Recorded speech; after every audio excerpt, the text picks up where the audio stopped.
Congratulations.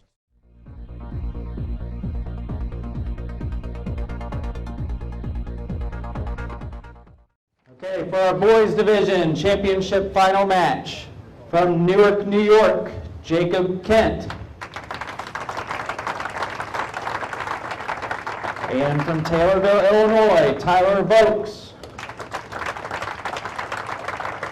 As the top qualifier, Jacob has elected to have Tyler start the match on the left lane. Please give our two finalists a round of applause. Good luck and good bowling.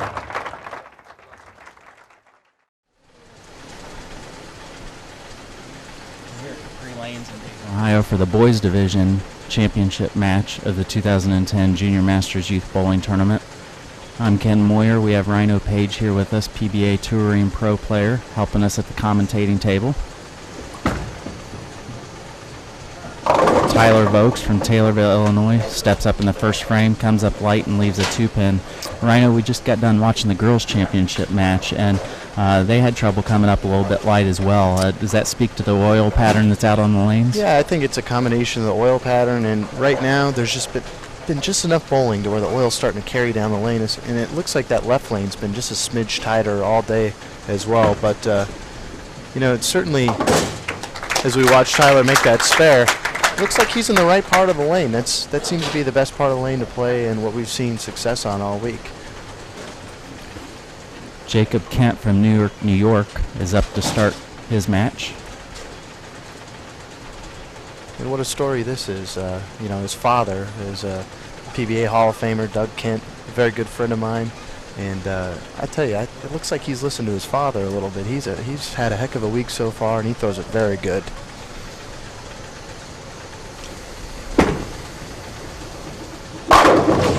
Looks like he's right on line just in his previous matches. Buries the pocket. Absolutely, and it's been very interesting to watch his strategy. A little bit of old school bowling as he's throwing a urethane ball up the lane, and he's had such a good reaction with that. And ironically, this year seems to be the year of the urethane ball. On tour, we saw, I won with the urethane ball, which I never thought that would ever happen on tour. As well as you saw Ryan Simonelli make many TV shows with that urethane, and it seems to be a little bit of a common trend right now, and it's working pretty well.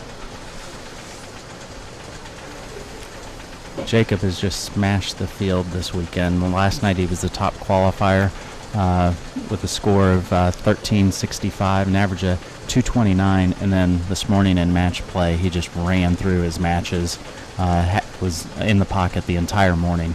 Absolutely, and one thing that I saw is he got off to that quick start every single match. He bowled, I believe, 240 or 250 his first match in the first game.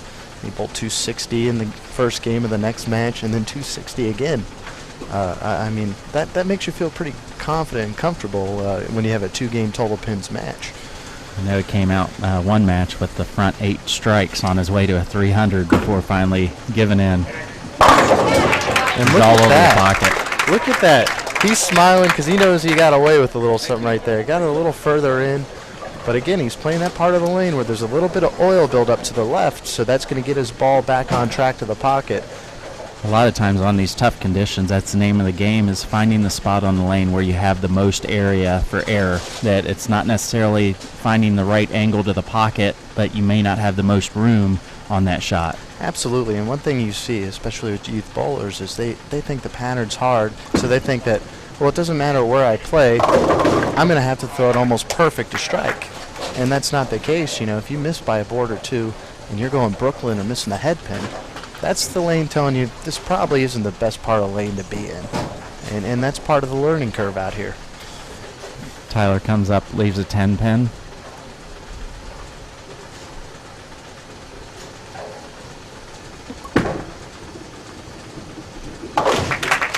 Converts the spare, leaves him down by 10 pins, ready to bowl his third frame. It's going to be interesting to see what his adjustment's going to be here because he's throwing a pearl ball, which, the characteristics are that ball's going to skid further down the lane and make a sharper move. Well, now that we got some oil pushing down the lane, is that ball going to go too far down the lane, and is his moves going to cause him to get early hook and maybe split?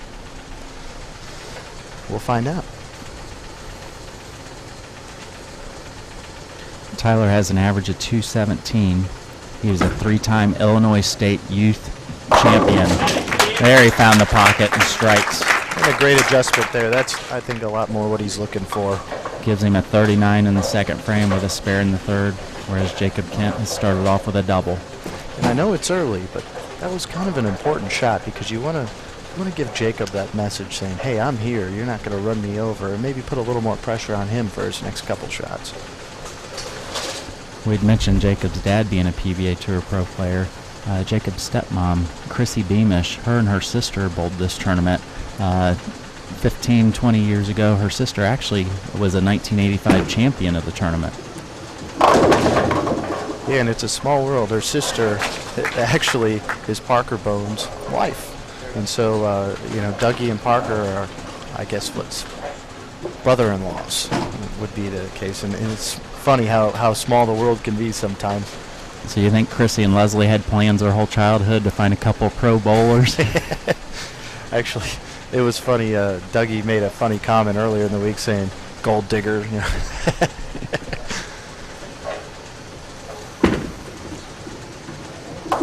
Oh, Jacob makes a great shot, converts the 210 split.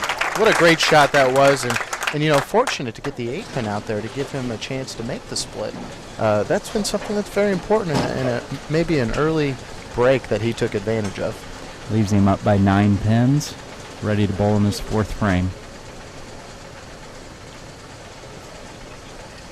The Junior Masters history goes back to 1981, with this being the 30th tournament, awarded over $300,000 in scholarships, and this year we're giving away $28,000 in scholarships. We had bowlers from 14 different states, and shows the prestige of a tournament such as this. It looked like he might have caught a little bit of a handful on that one. That looked very similar to his shot in the second frame, but that one, as you saw, went high rather than pushing back to the spot. Maybe a little nervousness. Again, the lanes are changing a little bit, so it might be very touchy out there right now.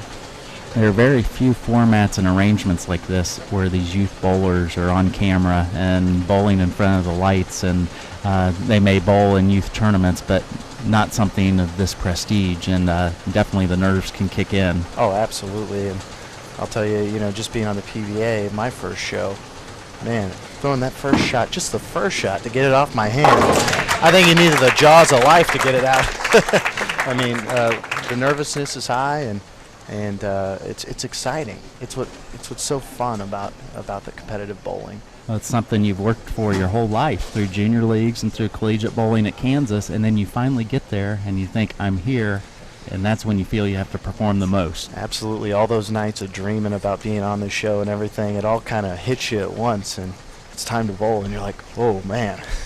I can imagine the nerves that when you threw the first televised 300 game in the Japan Cup and brought home $100,000. Well, oh boy, and as you see him leaving the big four, that was quite a funny thing, actually, because I didn't know that it was $100,000 for the 300, and you're bowling in an arena, 3,000 Japanese people there, and really the 9th and 10th frames are the easiest frames of the match, because my opponent could have bowled 279 up until the 8th frame, so it was close, and I knew that every shot mattered. Tyler takes 2 pins off the split, leaves him with a 65 in the fourth frame, whereas Jacob has a 65 in the third and a spare in the fourth. Tyler needs to get back on track here on the left lane. Absolutely, and speaking of every shot mattering, that was a time where he could have put a lot of pressure on Jacob early, and we'll see how he recovers from it.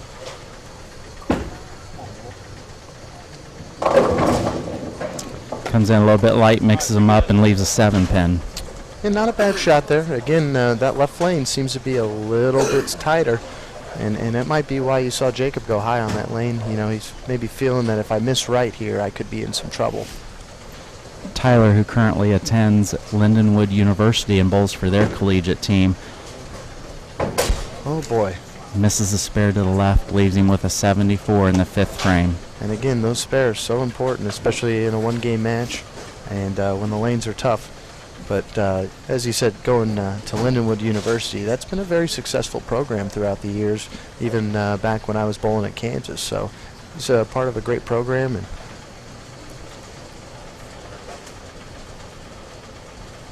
obviously a great player to be here in the final match. With this being the boys division of the Junior Masters tournament, the history of this tournament dating back to 1981, we've had some past champions that include Brian Kretzer and Brian Himmler, who have both gone on to win PBA Tour titles as well. Absolutely. Jacob comes up a little high, leaves a 4.67. Rhino, you think that might have been an adjustment from the last frame on that lane where he left the 210? I think it's maybe not necessarily an adjustment, but I think it's that his body telling him, okay, I just split on this lane, I don't want to miss right. And so it's that overcompensation that sometimes your subconscious can make you do. Jacob's favorite bowling story was on a trip home from a tournament. He was driving and they hit a baby deer and he yelled, "I think we just hit a cat." And hit a cat. Takes 2 off the spare. Leaves him with a 91 in the 5th frame. Currently leads by 17 pins as we enter the second half of the match. And Jacob's got to be careful here. He really wants to get back on it because Tyler with the open frames, now he maybe is breathing a little easier because he knows now he's still in the match. Part of what helped bring Rhino to us this weekend was the Storm Bowling Company, who's one of Rhino's sponsors. They're a huge sponsor of this year's Junior Masters tournament, as well as Morehead State University offers a $1,500 scholarship renewable for 4 years to the champion of the boys and girls division. Oh. You can't throw a shot better than that, and buries a 9-pin. Man. What a bad break. This is a terrible break. I mean, that's everything he wanted to do right there. And my thanks to Storm as well for allowing me to come here. This has been quite an experience, and getting to speak with a lot of the junior players this week, it was awesome. You know, it's always fun. I remember when I was in their shoes and my aspirations to be a professional and being able to give them that hope and that desire to be out there as well. It's a lot of fun. Jacob converts a spare in the 6th frame. I think part of giving the youth bowlers access to professionals such as yourself is to show them that it is possible, that you were once in their shoes, and that it's not something that's out of reach, to keep striving through these youth bowling tournaments, and you never know what can happen with your future career. Absolutely, and you know, I'm living proof. I've wanted to be a professional bowler since I was 4 years old. I'm living proof that if you live your dream, you can get there. There, Tyler has a better shot and strikes in the 6th. Trying to turn on the heat. Yeah, very crucial. Now it's the double time. The doubles are what you need when the lanes are tough, especially. This could really put the heat back onto Jacob, especially going to a lane where he's split twice now. I know we'd mentioned the youth bowlers' access to the professionals, but just as well the professionals giving back to the youth bowlers. We've all been in the scenario of a youth bowler ourselves, and it feels good just to kind of give back to the sport and keep the sport as the most popular sport in the world. Yeah, absolutely, and it's a great pleasure for me. I had a lot of very crucial mentors in my life that helped me get where I'm at, and now you know, I'm taking the torch, and I feel like it's my time to give back as well, and to be able to reach out to somebody and help them with their game and see them be successful and see that inspiration inside of them, it's well worth it. It's a better feeling almost than winning, I tell you. Tyler strikes in the 7th, leaves him with a double, so Jacob needs to get back on track here as he bowls his 7th frame.